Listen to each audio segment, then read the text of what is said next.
Assalamualaikum warahmatullahi wabarakatuh. Selamat datang di perkuliahan Alpro 1, di mana kita akan membahas mengenai konsep dasar logika.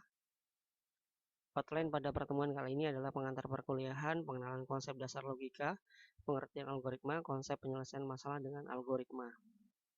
Pengertian logika berasal dari bahasa Yunani yaitu logos yang berarti ilmu. Artinya saat kita memiliki masalah, kita akan harus dapat menyelesaikan masalah tersebut dengan menggunakan langkah-langkah yang logis. Intinya logika adalah ilmu yang mengarahkan cara berpikir untuk melakukan kegiatan dengan tujuan tertentu dan berkaitan erat dengan algoritma. Sementara algoritma adalah langkah-langkah penyelesaian masalah yang disusun secara sistematis memakai bahasa yang logis untuk memecahkan suatu permasalahan. Algoritma terdiri dari logika, metode, dan tahapan urutan sistematis yang digunakan untuk memecahkan suatu permasalahan. Sehingga algoritma dapat diartikan juga sebagai urutan langkah secara sistematis dan logis. Di sini ada human, di mana dia akan berpikir, dan di sini ada permasalahan, dia akan menyelesaikan dengan sebuah ide atau solusi seperti itu.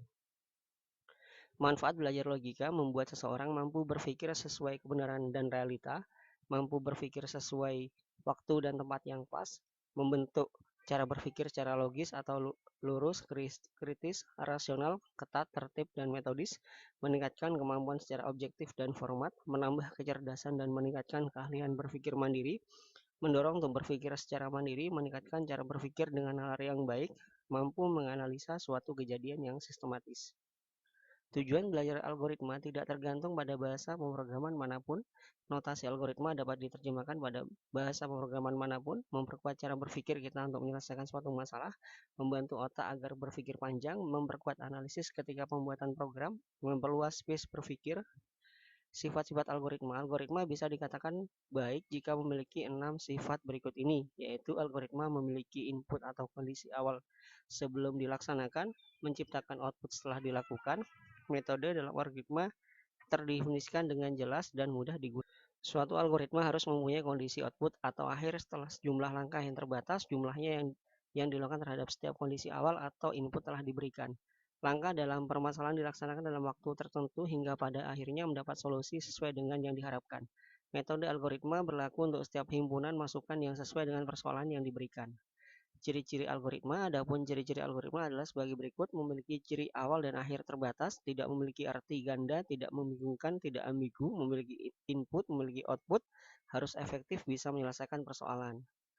Pseudocode algoritma disajikan dalam bentuk tulisan atau bahasa dalam bentuk gambar. Selain itu, algoritma dalam bentuk tulisan haruslah menggunakan bahasa yang dapat dimengerti manusia dalam menyajikan langkah-langkah algoritma. Penyajian algoritma dalam bentuk tulisan juga dilakukan dengan menggunakan pseudocode. Istilah pseudocode berasal dari kata pseudo, artinya mirip atau menyerupai, dan code adalah berarti kode program. Contoh bahasa pemrograman yang digunakan untuk menyatakan pseudocode adalah BASIC, Pascal, C, dan lain-lain. Sedangkan penyajian algoritma dalam bentuk gambar sering disebut dengan flowchart. Fungsi algoritma berikutnya adalah terdapat beberapa fungsi algoritma terdiri atas bisa digunakan untuk memecahkan program yang rumit. Menggunakan fungsi algoritma bisa menjadikan program yang besar menjadi program yang lebih sederhana. Dapat digunakan berulang atau lebih dari satu kali penggunaan. Memudahkan dalam pembuatan program. Bisa mengatasi segala masalah dengan logika dan urut. Menggunakan fungsi algoritma bisa melakukan pendekatan top down dan juga divide dan conquer. Minimalisir penulisan program yang berulang-ulang. Nah, di sini adalah contoh tools yang digunakan menggunakan CodeBlock. Jadi kita masuk ke codeblocks.org, lalu pilih di sini ada downloads, lalu kita milih download, ada binary release. Nanti kita sesuaikan dengan sistem operasinya kita apa. Misalkan di sini adalah Microsoft Windows. Lalu kita instalasi CodeBlocks 2003 min-gw setup exe menggunakan FOSHub. Nanti kalau sudah akan tampil seperti ini, CodeBlock 2003 min-gw setup yang mempunyai properti 148 MB. Lalu kita lakukan install dan nanti akan menampilkan tampilan utama seperti ini. Langkah yang selanjutnya adalah kita melakukan instalasi untuk compiler dengan nama min-gw, di mana kita masuk ke source4gates.net, project min-gw, source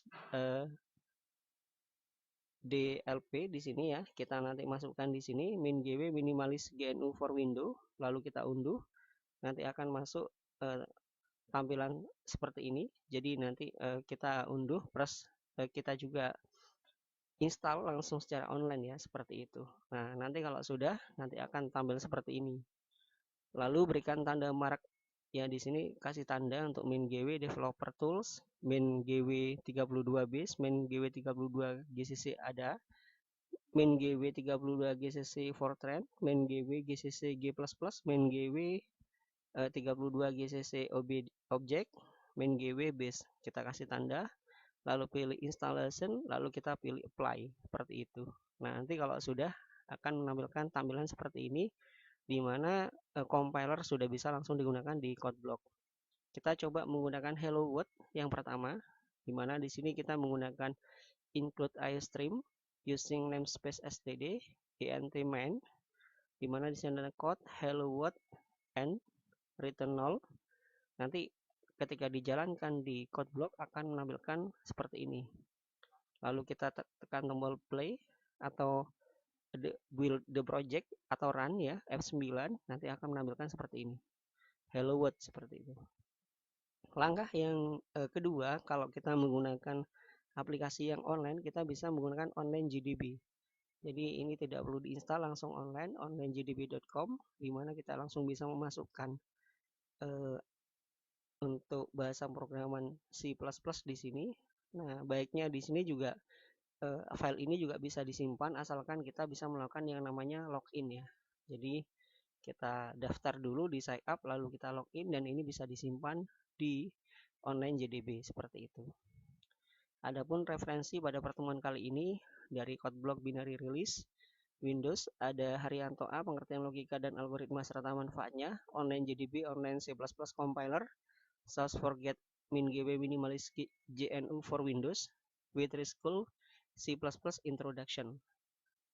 Sekian, terima kasih. Sampai jumpa pada pertemuan selanjutnya. Wassalamualaikum warahmatullahi wabarakatuh.